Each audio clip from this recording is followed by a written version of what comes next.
You, Good. How are you doing? hanging in there. It's not a.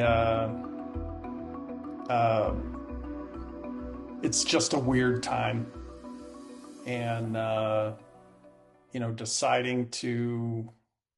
deciding to run after talking to a bunch of people and whatnot was it was very difficult for me just because how long I've known Joe and everything else. So it was it was very emotional for me, and that um, but it's also the right thing to do. So it's been an emotional roller coaster. Let me just say that. I bet. And I want to thank you for coming onto the podcast. We haven't talked in many years and Yeah. we have a lot of catching up. I could probably talk to you for days, I but know. I'm going to try and keep it concise. And I just want you to know that I really appreciate you coming on and talking about some of these issues. And I was shocked. I was really shocked when I saw that you had jumped into the race. I know, at least previously, I know that you and Joe were close friends. So maybe that's where we start. Do you want to talk a little bit about how you made this decision? Yeah, yeah, I think we have to. So, I left final meeting in December, and I had already taken retirement for a test drive last summer and figured out what I wanted to do, what I didn't want to do, and I was just kind of charting that path forward and was just um, literally trying to find a way to the sunset. I mean, that's when I left, that was my plan. Over the first 6 months, 5 months of the year, started hearing a bunch of things from the community, and maybe it was easier when I was gone for me to hear those things. Maybe it was okay, you're now not in the forest. Maybe you can see the trees. I don't know. But as I started to hear from folks who were frustrated and um, just not as content as we were being kind of led that residents were, I also started hearing from some of the state legislators that represent Goodyear how frustrated they were with Joe, his conversations, his kind of some of his rhetoric and whatnot. And I brought all of that to him and said, "Hey, man, this is what I'm hearing. The work that I do as a consultant, I get to dip in and out of lots of different um, kind of environments. So I'm not normally a hangout with the state legislator guy. Um, I mean, that has not changed since you and I hung out. I mean, that's just not my way. But when they were starting to complain about things and I was relaying that to Joe, his attitude of it was, well, I don't care. And that was troubling to me. So I again tried a different way and a different way forward, and it just didn't seem to matter. I was no longer there, and that seemed to be more important to Joe that I couldn't help. So what difference did it make? Um, and then so I also had a surgery in June, so I had a lot of time to myself to think during recovery. Um, I had 6 or 8 weeks of doing nothing. That's a lot of alone time. And then you start to wonder, well, have I wasted the last 13 years? And when a state legislator says we will not give Goodyear the time of day because of Joe, that is damaging to our city. And if you look back over these last 3 years, or it may have maybe a little bit longer, but it's been at least the last 3 years, we've gotten zero initiatives out of the state, and they have been giving money away, and we got nothing. And we have the Speaker of the House representing us, and we got nothing. It's because we can't get the time of the day. So I think all of that, I reached out to Joe and told him I was thinking about it, gave him, hey, I'm thinking about this. I'm really struggling with it. I'm meeting with these folks. He never asked a question, never followed up, never, hey, maybe this is serious. Maybe we should sit. I mean, not a word. And then when I got all of that and decided to go put my papers in, I got a very short, have a nice life text message, and that was it. So I struggled for months and months and months. And in a matter of 5 minutes, it was a see you later. So, I imagine that was heartbreaking for you. yeah. Yeah. I mean, it was. And I think that's why I still kind of, I say this has been an emotional roller coaster, because we have a great city. But the problem that we have, and if you step back and look at it, we have no direction, we have no leadership, we have no vision, we're just existing. We are very much status quo. Everything's fine, kumbaya. Look at this opening. I mean, all the things that are happening because of George Getz and the Globe Corporation, nothing that the city is doing. So, I feel like there's been a mass exodus of high level employees in these last couple of years. I oh, mean, we've lost some really important people. I would say in the last couple of months, um, finance director is leaving. We lost a deputy city manager. We've lost a Parks and Rec director. We lost our intergovernmental relations director. Everyone's saying, oh, well, they've all gone for promotion. Yeah, but the money and whatnot is not really, I mean, there's promotion, but there's really not. If you really boil it down, there's some huge level of dissatisfaction. Okay. Okay. Yeah, Let's, blew your mind, didn't I? Sorry. wow. Okay.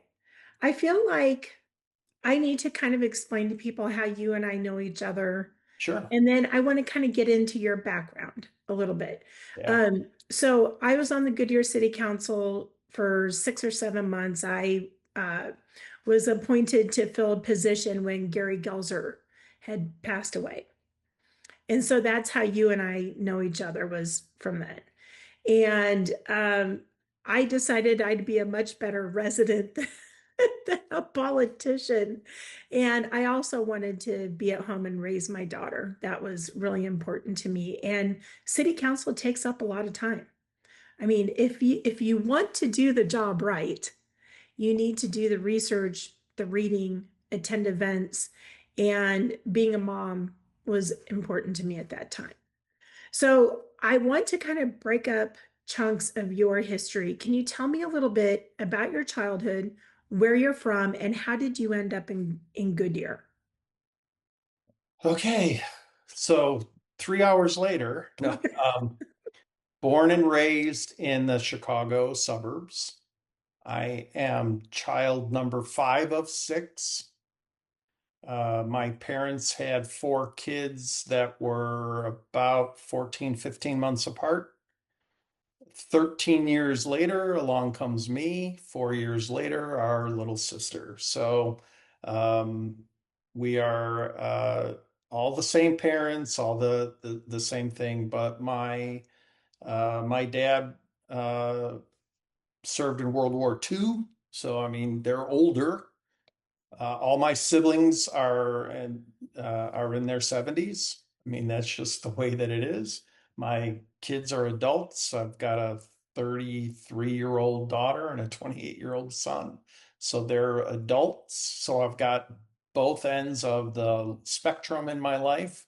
I've got the aging relatives that, are going through whatever challenges happen and and some of them are in their mid 70s, some of them are in their late 70s, and then I've got children that are trying to navigate the world. So, um, my wife and I have been together 39 years. We'll be 40 next year. Um, I spent 28 years in the fire service uh, in the Chicago area. I served as fire chief in a suburb of Boston. And then in 2001, came out here to work for Goodyear Fire.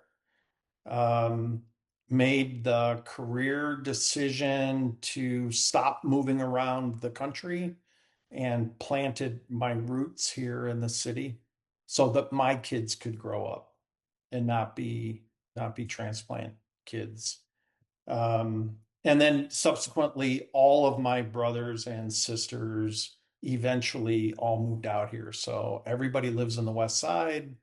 We're all here, all six of us, for when my brother moved out here 3 years ago. It was the first time in, I don't know, 40 years that we all six were in the same place. So that was kind of cool. Um, my career path was very unusual in the fire service. I didn't stay with one department. I moved around for career mobility, served in every position from, recruit firefighter all the way up to fire chief and everything in between. Um, uh, I also worked on a bunch of national committees for the International Fire Chiefs. So, and every state that I was in, I did something for the state. So it was a very unusual career path. I got hurt in the line of duty here in Goodyear in 2005. Ended up having spinal fusion surgery in 2008, which forced my retirement in 2009. So 2011, I was approached to run for council. Um, while I was working for the military as a contractor. Um, and that kind of changed the course of, I'm going to say, history for me. I have a master's degree in public administration. Um, and I believe local government works when it functions correctly. I mean, if you look at everything else around us, nothing else is working. But you flush the toilet, water goes down, lift the faucet, water comes out, call 911, someone shows up. That is local government right there. Put the trash out, somebody picks it up. Um, and it works, and it works well here. So I planted my roots kind of professionally. I've been a management consultant since 2011. The military stuff was very fluctuating. Um, the sequestration hurt us early on, and then uh, some change of mission for the set. But I just retired from that. Um, and I say retired. I'm not going to consult anymore. Um, but I just stopped doing that. This year was my last assignment. And I've been a management consultant since 2011. We go around the country, talk about strategic planning, visioning, council manager relations, process improvement, organizational efficiency, effectiveness, performance measurement, all the stuff that a good city will do, and quite frankly, all the stuff that we don't do. I mean, that's the frustration of it. I always said Jesus couldn't preach in his own hometown, and that was me trying to get strategic planning and whatnot into the city. I was successful a couple of years ago, but it took a long time. What would you say were your biggest accomplishments while you were on the Goodyear City Council? I think I look back, most of it was related to the ballpark financing. So early on, we created a plan, which is an accounting principle called a sinking fund, that allowed us to prepare for the principal and interest payments of the ballpark that were coming due just a few years later. So we got that set up and running so that the there wasn't a shock to the budget when we did it. And then fast forward in the last, we actually did it in December. We stopped using general fund money to pay the remainder of the debt for the ballpark, which freed up, um, and depending on when the bonds are being paid off, it frees up between about $6 or $8 million a year of general fund money um, to go to using one-time money to pay off the last 4 years or 5 years of the bonds. Very appropriate use of that money, but it's really helpful for the day-to-day stuff that we fund. Police officers, firefighters, staff at City Hall, et cetera. So I think I'm most proud of that kind of watching that fiscal end of it um, and really trying to be put into action fiscal conservatism and not just it's not just a buzzword or a phrase. And I did that at Valley Metro when I served on the Valley Metro board. We changed a lot of things over there. We got finances, particularly for the on the rail side, we got that a little bit more streamlined, a little bit more under control. Um, Finance has always been kind of my sweet spot outside of the fire service. So I just kept going with my strengths. So you say the word fiscal conservative. Have you ever been identified with a party? Are you registered with a political party? I get I'm I'm a PND, party not declared, Okay, independent. Um, I am I too.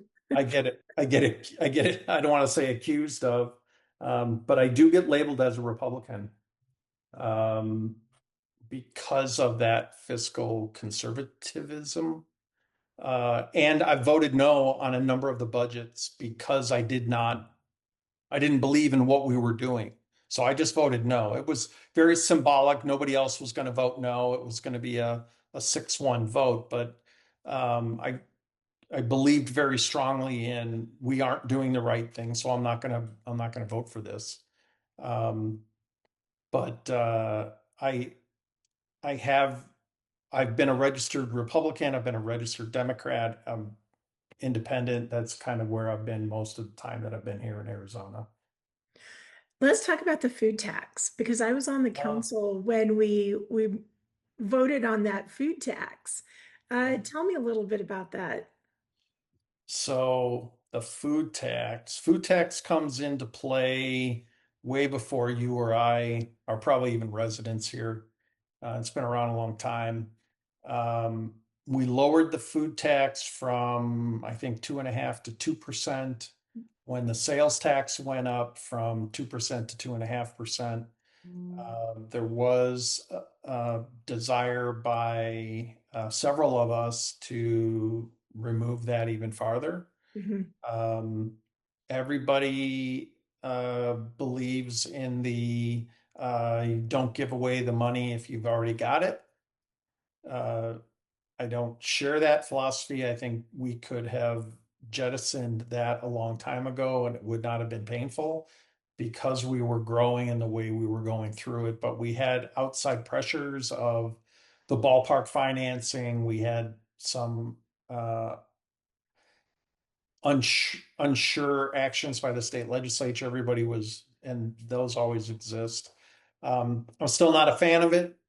Um, and but it is a revenue source that when we say okay we're going to get rid of it, then you also have to decide what aren't you going to do. So it's a very deliberate conversation that has to take place. um, but I also think that we have grown enough in regular sales tax that it should have been looked at. It should still be looked at. Um, the problem that we have right now, you talk about budget for a second. The budget for this fiscal year is $1.2 billion. I've been saying that people are like, what are you talking about? I saw the in focus and I said, yeah, look at the number. It's 1,223 million. Well, Wow. 1,223 million is 1.2 billion.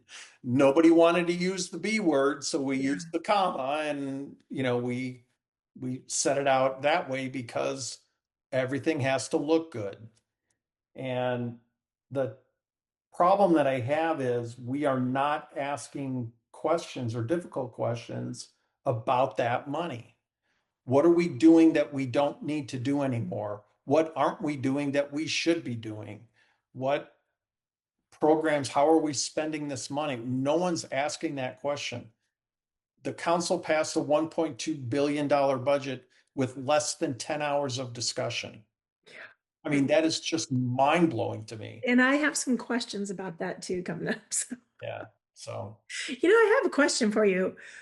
And I just noticed this in surprise when they talk about cutting taxes. The common response is, well, if we do that, fire and police, it's going to come out of fire and police. Now, you don't want that to come out of fire. Why is it the only fire and police are the ones you can cut from? Isn't there anywhere else that can be cut? generally, and what we experience as I go across the country and talk to different municipalities, you see that just about 50 or 60% of every budget is public safety. So your biggest chunk when there's a reduction usually comes from there. That's usually number one. Why? The challenge with the tax and how Arizona is structured is we have very low property tax, even though, school districts and whatnot are, and then CFDs come into play there. But generally speaking, the city itself has at $1.74 is a pretty low rate when you compare to, oh, I came from Boston and that rate was 650, so I mean, comparatively, it's very low. And the way that the structure is in the state, you can only raise it. There's a cap that you can raise. It's only 5%. Um, and if you don't keep pace with that, if you ever, because the the valuation of everything is continuing to grow, which is good for all of us. But if you don't keep pace, if that rate doesn't keep pace with the evaluation, you will then always be behind. And that's a that's a very bad way to be because then you push everything to sales tax. So now sales tax is 3%, 3.5%. And now you're paying it everywhere.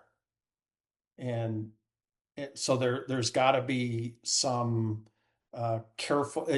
It's not a matter of we're going to cut taxes or we've got to be careful about how we do it, and there's got to be a strategy to it. Food tax comes out of that. I think comes out of that conversation because that's just an extra tax, um, and it affects those in need the most.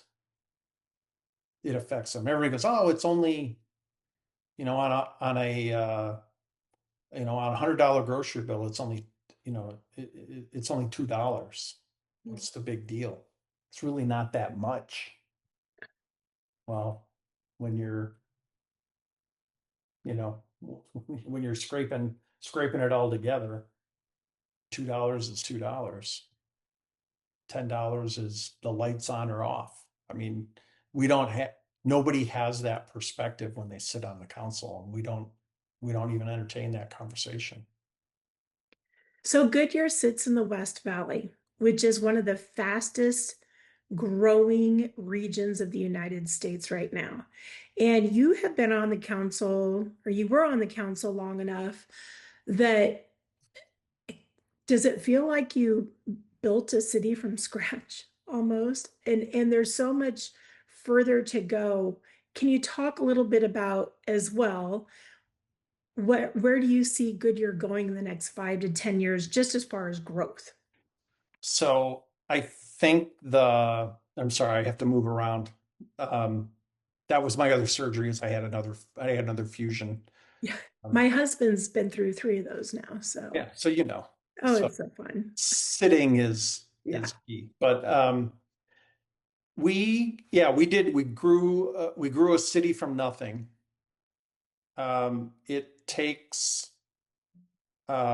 It takes rooftops to bring the retail. It takes daytime population to bring some of the, so all these little building blocks start to add up, um, which creates some of the frustration that we all have about traffic and whatnot. Um, but we also reach a point where we should stabilize. And I think we're kind of there now where we can really reevaluate where we're at and where we want to go. Now, having said that, um, some of it is out of your control because the private market moves very quickly when things are going well. Um, 16, 17, 18, 19, things were on fire. You could not, you were in the way, um, and you get swept up in it. The same thing happened in um, three, four, five, six. We were just steamrolled by all the development that was happening, and you couldn't keep up with it. So the fallacy that we have, and here's the reality of it that no one's talking about. We go, oh, we're only 15% built out, so we have a lot more to go. The reality is we don't have water for the 85%. So we are in in reality, we're probably more like 85% built out. This And is the first time I have ever heard this. yeah, because nobody wants to talk about it. Nobody wants to talk Well, about I've asked about it and you can't get straight answers. correct. That's the frustration. So I actually talked to somebody this morning and I said, look, I had an office in City Hall, and the old expression, you can't fight City Hall. I said, I had an office there and I still couldn't fight it because as a council member, you're still not, and I mean, I think you know this, you experienced it a little bit. You're not really directing or pushing anything. It's coming from the mayor's office and it's coming from the manager's office. And the two will work in conjunction with one another to try to push the direction forward. I And have to tell you, when I was on council, the issue of that mall came up, and I was asked not to ask any questions in that meeting. I was told, do not say anything in that meeting. And I did because I thought it was important that the people were represented and wanted to know, are you coming to Goodyear? Are you not coming to Goodyear? But as a council member, when I was told, do not say anything in that meeting, that's when my eyes opened up to how this whole system works. And this issue of water, because I did go to council a couple of years ago, and I said, look, your own meeting minutes here, your own files say there's no water. Why are you approving these huge projects? I mean, to me, it's really concerning. so there's there's water. The 100-year assured plan takes us through, um, I don't want to say build out of Estrella because the boundary of Estrella Mountain Ranch is pulled way north now. There's water through that. So everything's good. Okay. What and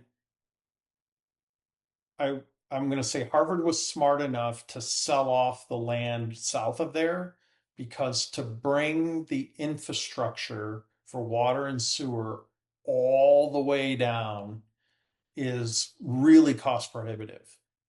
So they sell that land off. They go from there. Now, that's City of Goodyear controlled water. There are private water providers that have water supplies that will service that. Um, Okay. I think EPCOR, I think it's EPCOR and American Water are the two I think that have, I'm going to say, rights in the Rainbow Valley area.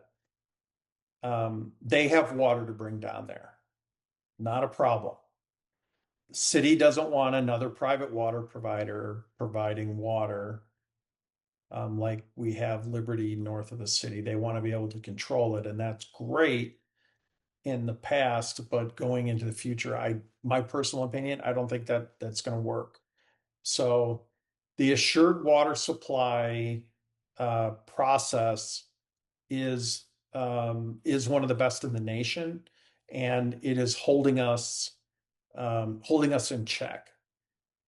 But to continue the fallacy of we're only 15% built out, I, I think that's wrong. And we need to be a little bit more upfront. And I share your frustration when everyone goes, well, we're only using, 50% of our allocation from the Colorado River, so we're fine. Well, when the Colorado River allocation gets cut by 50%, and now we're using 100% of our allocation, we're not fine. I mean, water is, I mean, there's a finite amount of it. So um, that's all in the calculations and whatnot. So when we talk about development, I think we really need to be a little bit more honest about what's happening and where we're going. So Harvard has put together some really good plans. They're really forward looking. They're trying to maximize what can be built, what makes sense to be built. Of course, they've got a shareholder group to report to, but they're probably the most proactive of the private development that we've seen up there in a very long time. And I'm encouraged by. So when they say, "Hey, we're going to take," and they're not calling it King's Ranch anymore, they're calling it something else, but we all know it as King's Ranch. We're going to take King Ranch and we're going to develop that. They're doing that very, very responsibly and very, very smart as well. But it's a good infill. You bring water to that, which then allows you to bring water to the neck, or water already runs through it, or the sewer lines already run through it. Becomes economical for the city to maintain because we're not going another 20 miles south. And it's just the same thing with the Mobile area. The guy who bought it, when he bought it in 2011 or 2012, after it came out of bankruptcy, said, "I'm 40 and it won't be built in my lifetime." I kind of believe him. Okay, so since we're on the topic of water and growth, the data centers. Hmm. And okay, so it was actually 2 years ago. A reporter came out here for a week from the Atlantic. And she was out here looking around, and I had actually talked to her at the time, and because I didn't know what she was trying to get at, and she was trying to understand our water issues here in Goodyear. So she wrote this story that the Microsoft buildings, she had found through records. It was, and I want to make sure I get this right, 56 million gallons of water being used every year. Let me double check this. I'm sorry, Bill. I need to find this Oh, because I want to make sure I get yeah, this right. I want to say it was like Yes, five hundred 56 thousand. million. Yeah, 56 million gallons of drinking water a year were being used. And after she did this report, I mean, that was kind of shocking. But the part that really caught my attention was she gave a scathing review of the process of working with Goodyear to try and get these records. Now, granted, there are proprietary issues that went along with that, Yep. and she couldn't get them. But I mean, she really went after the city of Goodyear. Do you recall this, and what were your thoughts at the time, and what are your thoughts now? So when Microsoft first came to us, they were using a model of their I'm going to say older cooling system. So they gave us, and we put in the development agreement, the worst case scenario. Old technology, we're gonna do that. The other side of this used water thing is it runs through the cooling and it heads back to the treatment plant. That water does not have to necessarily, it can be refiltered and repumped back. So the usage of that amount of water is, it's not like 56 million gallons of water were flushed down the toilet and mixed with toilet water. You Okay. could recycle that. You can clean it and um, So it's not gone forever. not gone forever, right? Okay. So there's that technological piece of it, and we also knew that Microsoft was working on new cooling systems that were going to use less water. So it was kind of I'm going to say kind of a crapshoot from the very beginning because everybody was trying to figure it out. Microsoft was bringing new technology in, but we needed to get an agreement. So, which is this the chicken or the egg? Blah blah blah. What are we doing? But it was a good first step toward the technological advancement because data centers were new. We were getting the Amazon robotics facility. There was a lot of good buzz about what was happening technology wise, et cetera. So we took the took the chance at moving forward on it. Um, the data centers themselves have evolved and then that cooling technology. The good part about them is if you take, let's say, 100 acres of industrial space that was going to be warehousing and whatnot, and you take that same 100 acres and you put data centers there, you are significantly reducing truck traffic, you're significantly reducing employee loads, you're significantly reducing the impact on the community while taking down the same amount of land and the revenue generators because they pay a sales tax on the electricity that they use and they pay the water fees. Um, so there is a built-in financial incentive for the city to take that stuff. So I know that people in the area, uh, Bullard, Estrella Parkway, Litchfield Road, when the Amazon facilities do shift change, there is a massive traffic impact on that. So having the data centers take up that same amount of space, there's an advantage to the community there. The water usage, I don't think, has turned out to be as high as they thought. It was initially with the first couple of buildings that Microsoft did down on the Broadway campus because they were putting in the older system. But if they can reduce the water that they're using, then they're paying less fees, and then that whole thing starts to turn itself around. So I'm not personally, I'm not as worried about the data centers. They're not huge job creators, but they do have a very positive impact on the community for for those reasons. Plus the revenue generation from them um, in a time when people aren't going to the brick and mortar stores. Uh, there's an advantage there, but I don't think we're losing out on the water issue. Not to mention, if you really so here's a guy who's looking way forward. If you really take the toilet to tap concept, which they're calling recycled water, um, I'm sorry, it's so I know gross. it's still disgusting, which is why I'm going to go toilet to tap. But if you take that concept, that's perfect water to send back to that cooling plant. Okay. So now now we can really maximize what we're doing with our water. So there's a lot of opportunities there.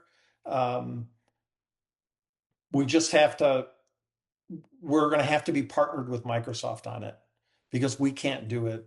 They're the bigger drivers. We've got Stream Data Center uh, and now I'm drawing a blank on the other one, and they're going to hate me for it. But anyway, we've got two or three different brands besides Microsoft, but they're all working.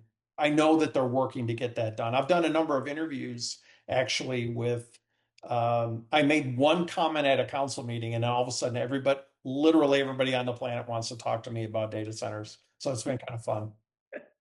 So of course I have a gazillion questions off of that, but I'm going to try and part them up. One of them is when it comes to the growth, and I know you've heard this a lot, I hear it a lot, warehouses and apartments. So let's back up to 2 years ago. In the area where we're going to see a Buc-ee's now, but the area around what was CTCA is now Mhm. it's okay, and all the building coming in there. And one of the arguments when approving some of these projects, one of the arguments was nobody has come to us in a long time. We have somebody, we don't know if anyone's ever going to come back again. Let's just do this. And if I recall correctly, you had kind of pushed back on that philosophy. And I think the builder, the developer was going to come back with another plan about residential, this and that. I could get into the whole thing, but what is kind of your philosophy? I mean, a lot of times we hear they're coming to us now, so let's just do it now. What do you think when that argument comes up? No, so that argument is first it was around office buildings. Mhm. That was well, we should hold this out. This would be great office space. Well, if even today, the vacancy rate on office space is enormous. Um, so do we really think that we're going to build offices there? During the heyday, we couldn't get people to build offices. So that was kind of the argument. Office space isn't really going to be that's not the answer to that problem. Um, so then you look at some of the commercial spaces. So we've got a commercial, set on the corner of uh, Van Buren and Bullard, for example. Oh, this will be a great place for a grocery store. Really? There's one like right down the street over there. And if you look at the grocery market, who's left? Kroger, Safeway, Albertsons, Walmart, Amazon. That's it. I mean, you get a Winco now and then, but the four major players are those. They're not building a lot of grocery stores. Um, so what anchors a what anchors a corner commercial location then if it's not a grocery store? And nobody knows the answer to that question because it doesn't exist. Um, And well, the world is changing so quickly now. yeah, we are all shopping with our mouse or keypad or trackpad. Um, so And we you don't want if empty buildings to sit there. right, so we need to pivot from that. And so I think the philosophy of, well, it's here, it's been 25 or 30 years, maybe we need to look at it. It holds up a little bit. And then if you look at what is built now along Celebrate Life Way, which is the start of the first business park, those buildings are designed for what I would refer to as mom and pop industrial.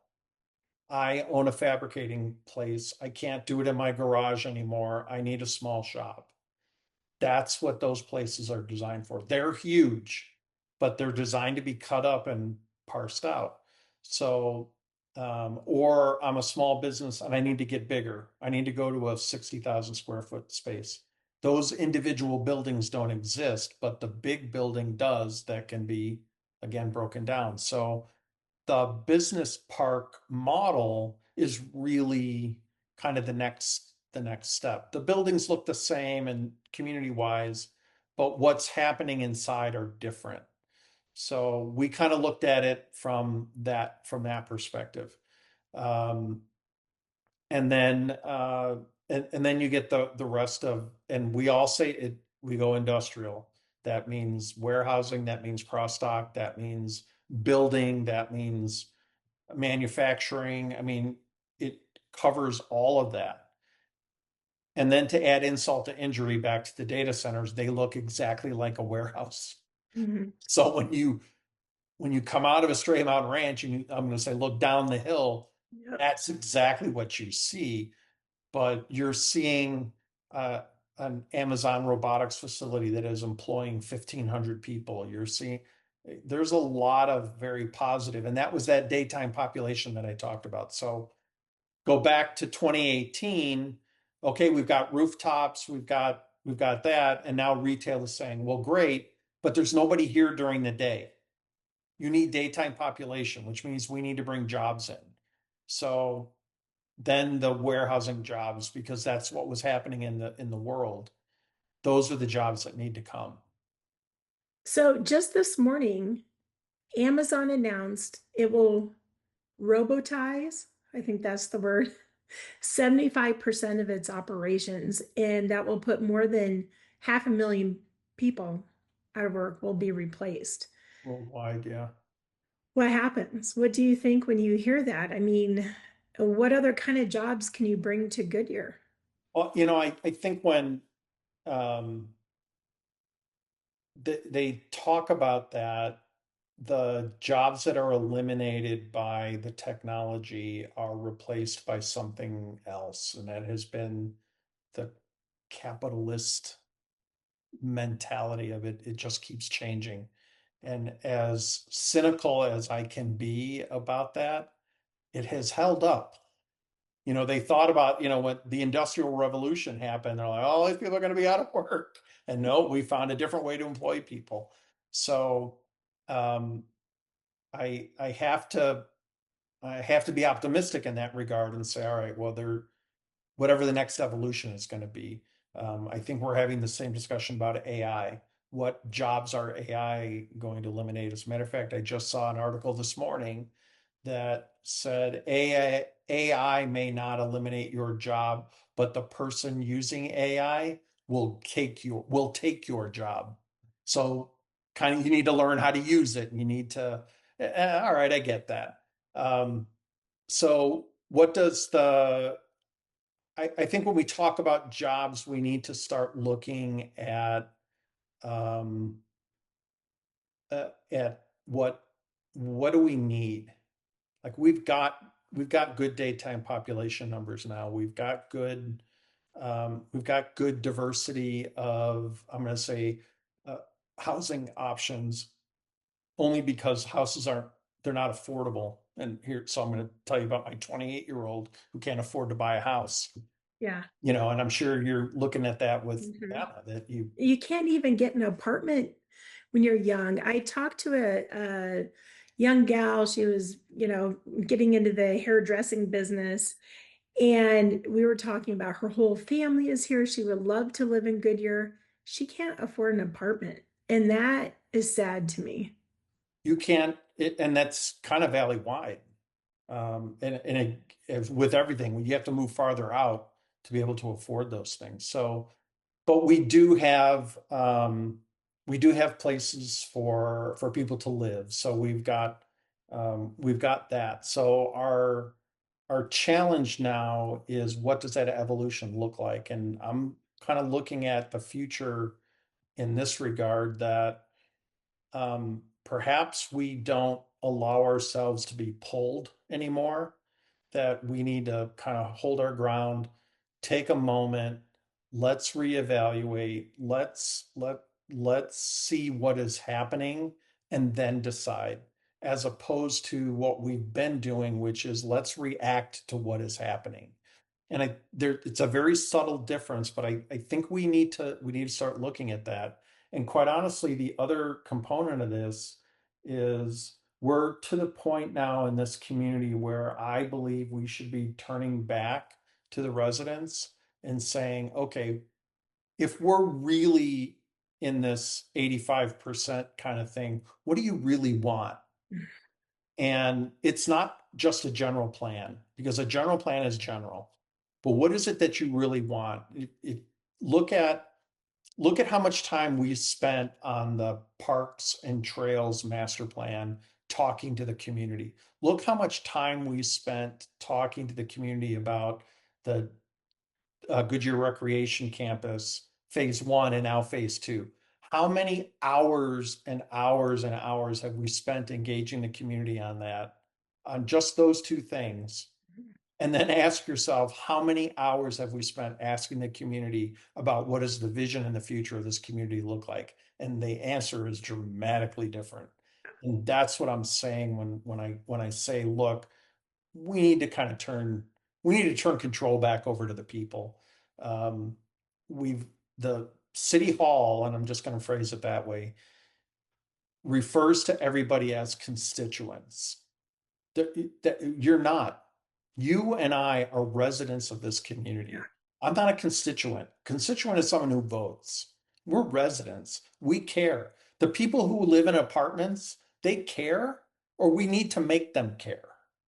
And I think we've missed that opportunity. And I mentioned that a number of years ago when Lisa and I moved out of our big house after the kids moved out and whatnot. We weren't really sure what we were going to do, where we were going to go. So we moved into one of those luxury apartment complexes. Mm. And we lived there for a year and got to know we were not the only people who did that. We were, but we were also there with young people and military families and whatnot. And those those people, the people who live there, care. They care about what's happening. They want to go to the rec center. They want to. We didn't treat renters like they belonged.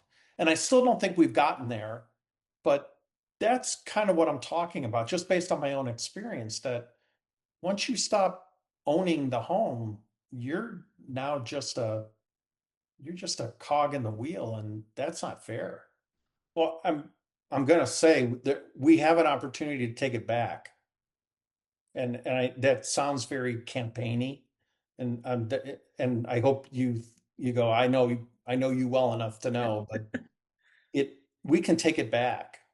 We need the right leadership, and I think in the that might have been the opportunity for me to you can influence things while you're standing among the trees, but when you get an opportunity to come out of the forest and then turn around and look, you kind of look back and say, I wish we had done this, I wish I had done that. um, Maybe we should do a little bit more of this. But you get so wrapped up in governing. So I was on the Valley Metro Board of Directors. I was the chair for a year. I was on MAG's Transportation Policy Committee. I mean, there was so many things that were going on that you literally were, running through the forest, and you're like, oh, there's trees here. So I think now I would say, look, with the right leadership, we have the opportunity to to say, hold on a minute. We don't want to do this anymore. We don't want this anymore. We do want to hold out for. We want to move through some of that. I mean, the market is a driver. That's capitalism. We're all subjected to it. And the growth of the West Valley has really pushed that. And if you hold too much, you're going to get skipped over. Um, if you let go and just say, hey, we're just going to let it happen, then you lose control. And I think that's how everybody feels, is like we've lost a little bit of control. It was planned 17, 18, 19. daytime population was the goal, and then this COVID thing hit, and we just then let everything happen to us, and it was just a we all did. I mean, even in your personal life, I'm sure things happen to you that you're like, well, I didn't see that coming, or I Well, you did just kind of this. wanted to survive it. You just Yeah, wanted to like whatever you have to do to get out of this mess right now. yeah, But or I should have seen it coming, or we all kind of went through that in that 20, and we were waiting for the other shoe to drop. Like, we're not in a depression yet. Like, we're like, when's the stock market going to collapse? And none of that ever happened. And I think that was really surprising. And I love history, and I looked back at the crash of 29, and I go, man, we're going to be living in shanties. I mean, we were stockpiling some stuff in my house just to what happens when, and it never happened. knock on wood. Let's Yeah. just knock on some wood right now. Okay, so there's a topic that I've been learning a lot about, a topic that I think that you know something about. It's become kind of near and dear to my heart and almost kind of a cause. And so I have some tough questions for you on this one. All right.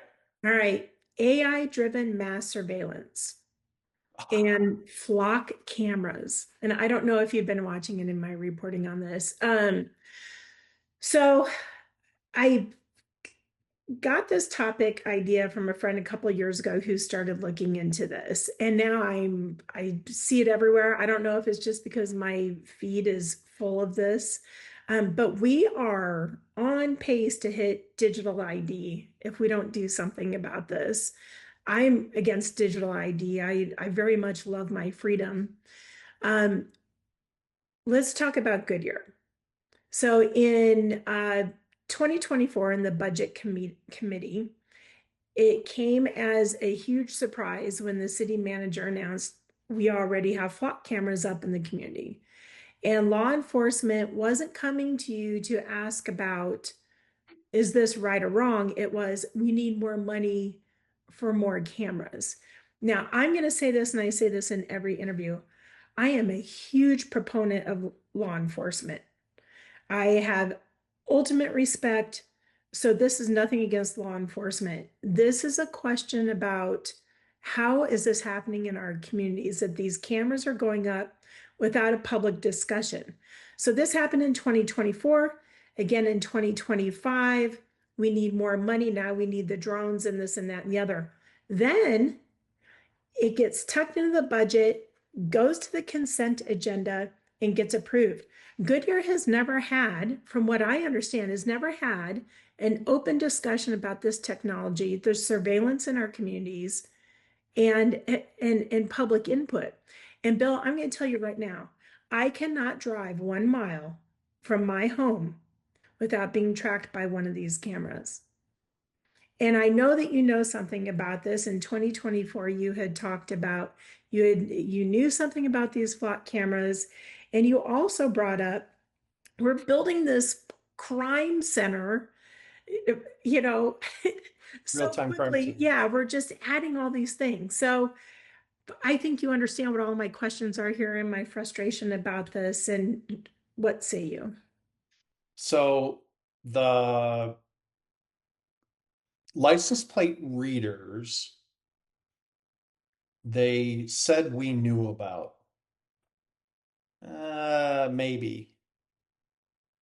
Memory's not always great, but maybe there was a conversation about installing a few of them or using them on a police car, mobile reader. I'm the driver, pops up on my thing. I'm seeing the car, or it's seeing, I mean, I'm right there as a law enforcement guy, blah, blah, blah. I get that. I think that's helpful. I would rather that the technology grab the plate and read it rather than the officer who's driving turn his or her head to the laptop next to them and click away while they're driving. So I'm there 100%. But then that technology turns into traffic light um, mounted license plate readers. So now they're everywhere. And we just had an incident this weekend that a license plate reader caught a stolen car and they ended up shooting. The driver got out, had a gun, and they shot and killed him. So, um, did I think as a society we're going to have to ask or answer the question: was the stolen car worth this? Um, I don't know what's happening to the world that guns are the. I mean, I'm not anti-gun, but it seems that everything that's happening is related to gun violence. So we don't want to have that conversation in the world anyway. Um, so I at that meeting raised concern about how much of this technology we're putting out there, and yeah, we have had zero conversation, and I think that that was the point for me to say we are not asking the community the right questions, or we're not even inviting them into the dialogue. That decision was made by the police chief at the time, um, without input from the community. And even if the lowest level of the community is the city council, you're the seven representatives. That conversation never came to us. It was just made matter of factly. And I think that becomes the beginning of our fundamental problem. How far do we want to go with this? How much is this? And I don't know the answer to the question. I know that flock cameras talk to flock cameras and they all share this, massive database and all the rest of that. How much of that we don't know the proprietary piece of that. How much of that is being stored? Where's it at? What's going on? Um, we have to find a way to assist our law enforcement officers in maintaining that law and order piece. Um, and uh, safety, public safety comes at a price, usually to our freedom, but oftentimes it's to officer safety, and we don't want that either. But let's have the conversation. Let's get people informed. Let's set the what I always say. Let's set um, the context of what it is we're doing. We haven't done that. So I don't want to say I'm opposed to it, because I am concerned about Big Brother. I mean, I read the book, but I I'm also cognizant of the fact that people have a lot of questions that we should be able to answer.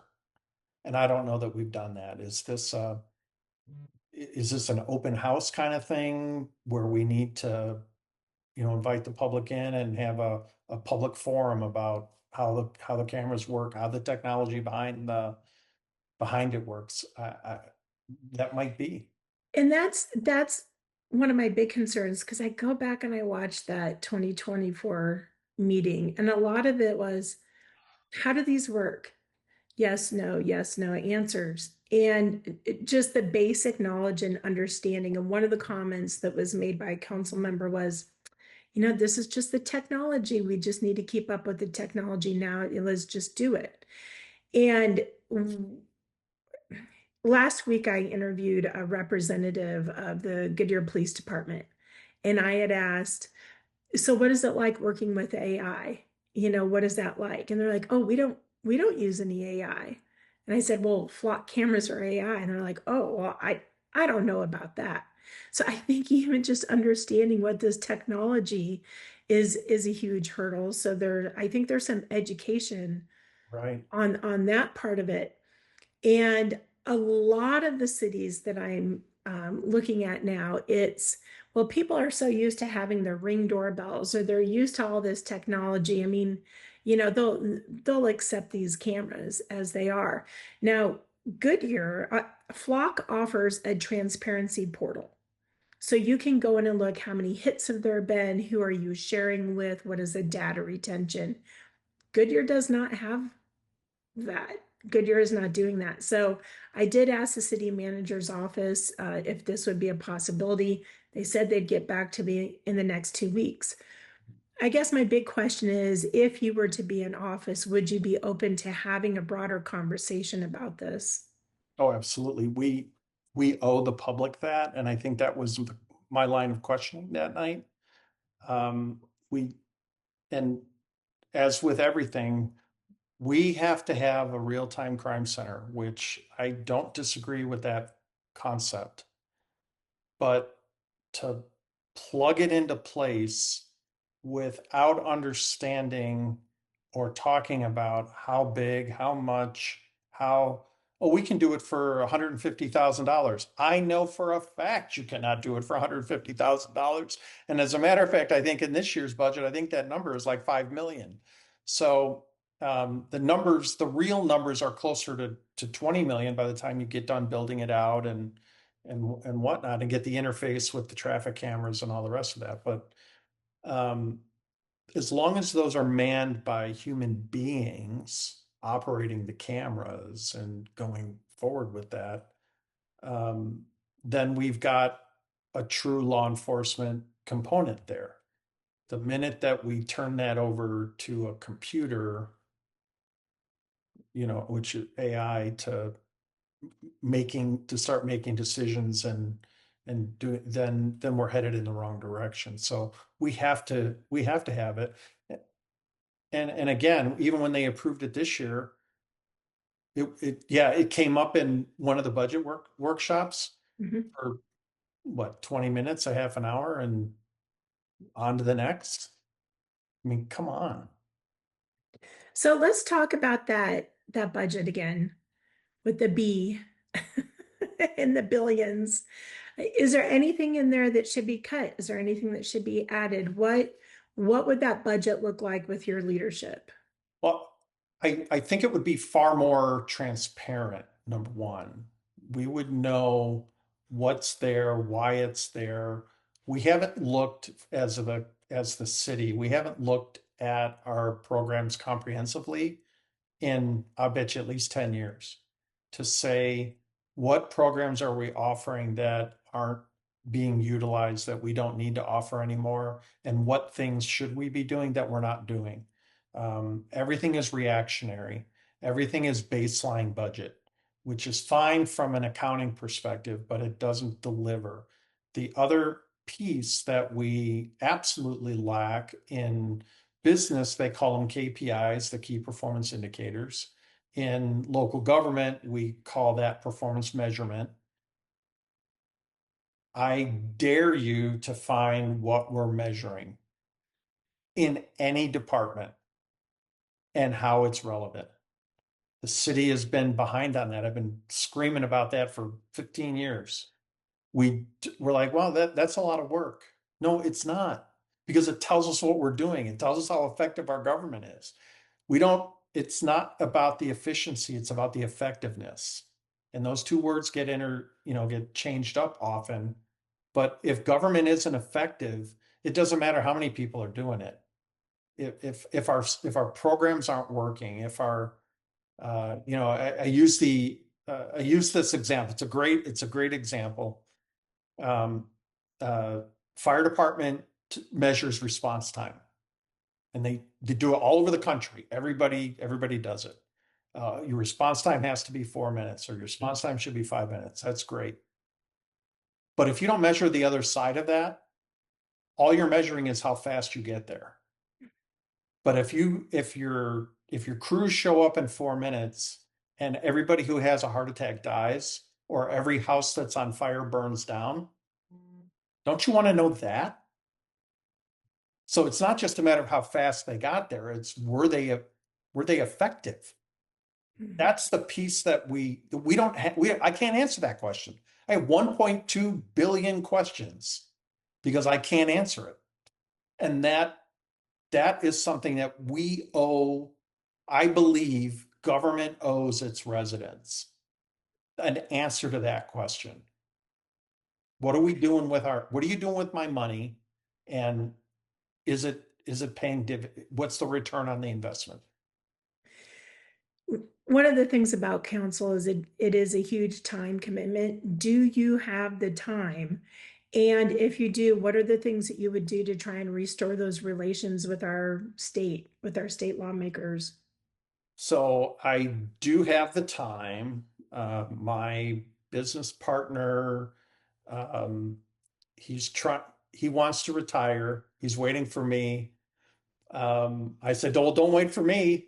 So we have this dialogue back and forth. My partner and I, we have been friends for almost 30 years now. And we didn't start consulting together until 2011, but um, so we're prepared to wind our business down. So that part is not an issue for me. A time commitment, kind of a thing. How do we restore those relationships? It's just a matter um, of reaching out. We have common ground. Every one of us has common ground. We need to identify what that common ground is, and then we need to work from there. But right now, we can't even get people in the room together, and that is kind of problematic. Um, so in working and talking to them now by saying, hey, look, I don't agree with everything. And, the state's attack on local control is problematic. But tell me what the issue is, and then let's solve the issue. Let's not try to, you know, uh, throw the baby out with the bathwater or cut the arm off because you have hangnail. Let's find what those common grounds are. And one of the things that I have done in my career is I was a labor agreement mediator in Massachusetts, and that is how you solve the problem. Is you got to find what your common issue is. You're never going to get the labor and management to agree, but there is that true middle of the road that they both can say, you know what, I can live with that, and that's okay. Um, we don't want to engage in that. Everything is an all or nothing proposition right now, and you and I are not living in an all or nothing world. At least I know I'm not. So I'm not. yeah, yeah, exactly. So I think that's how we do it. And it's um, it's just bringing the willingness to talk. It not everything has to be adversarial, and having those relationships now. So I'm gonna brag. I'm gonna brag for a minute. So the deal at Buc-ee's was what was gonna walk.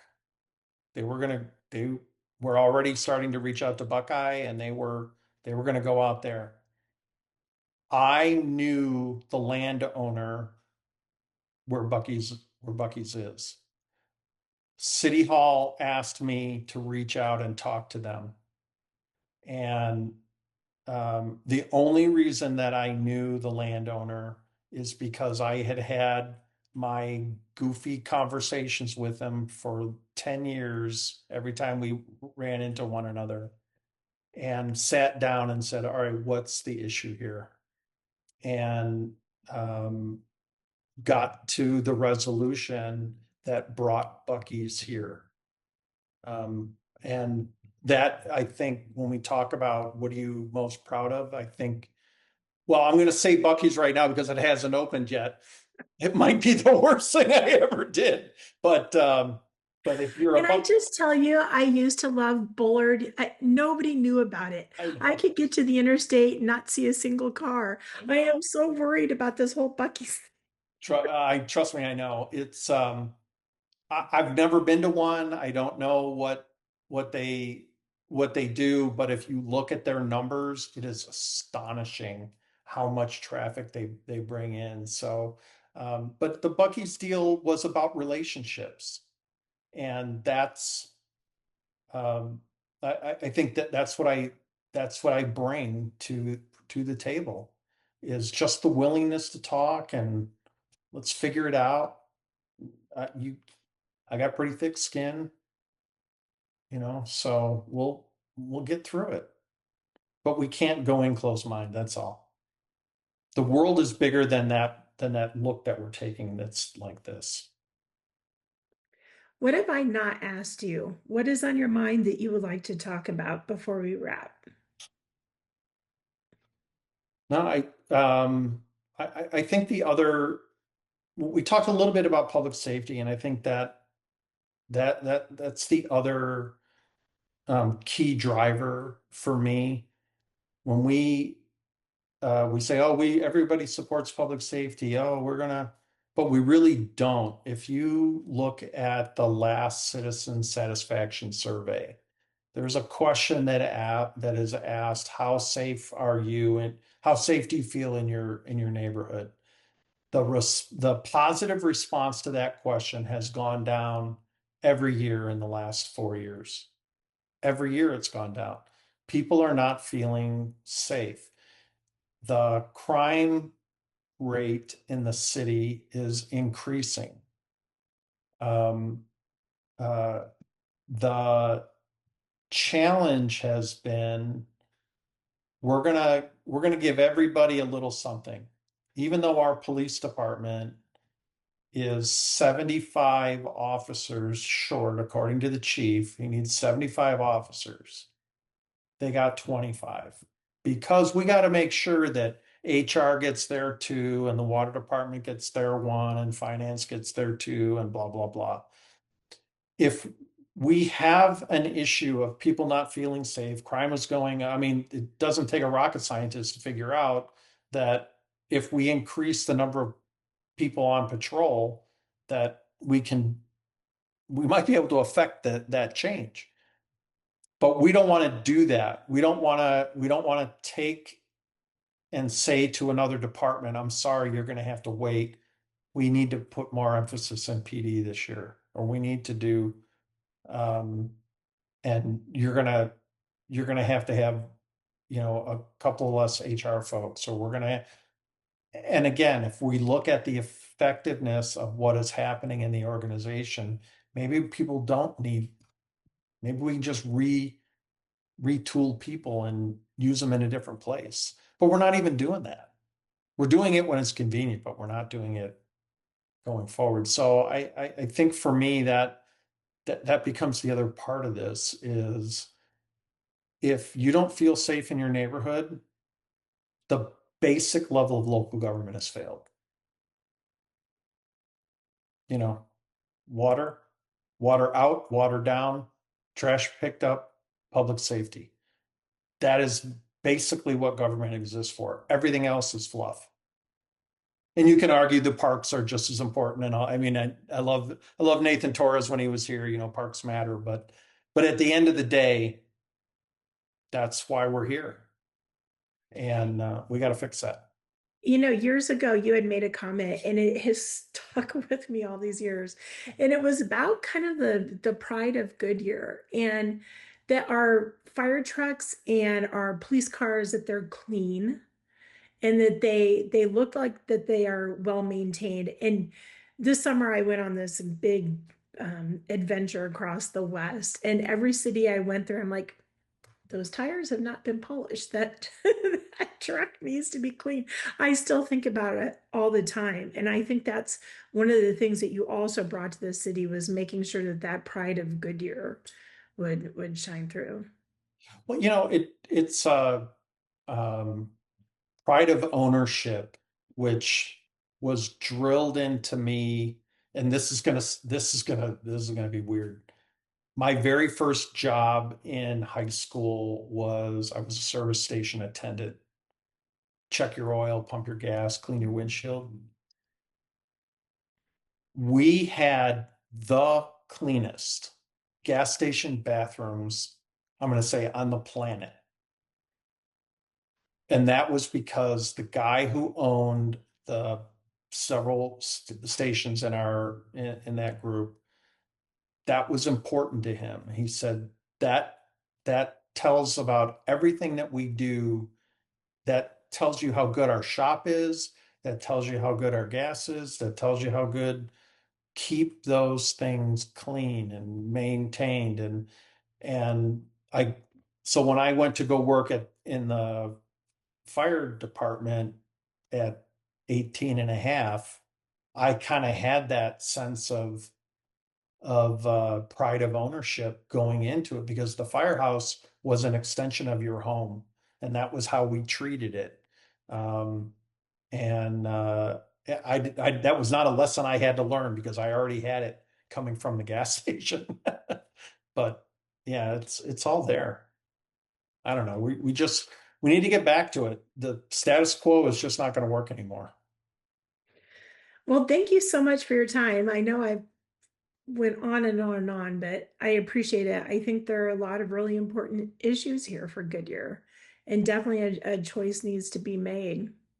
Yeah, there's always a choice, and we kind of go through it. And we had a great long run with Georgia, and doing what she could toward the end. I don't want to see that same thing happen these next 4 years. And there's people, Vicki Gillis is running very hard to try to maintain some of that same kind of flavor. And um, she's going to run again, and Brandon Hampton is running again. But Vicky's been through a lot, um, particularly with the leadership at City Hall. So she might be a good person to reach out to.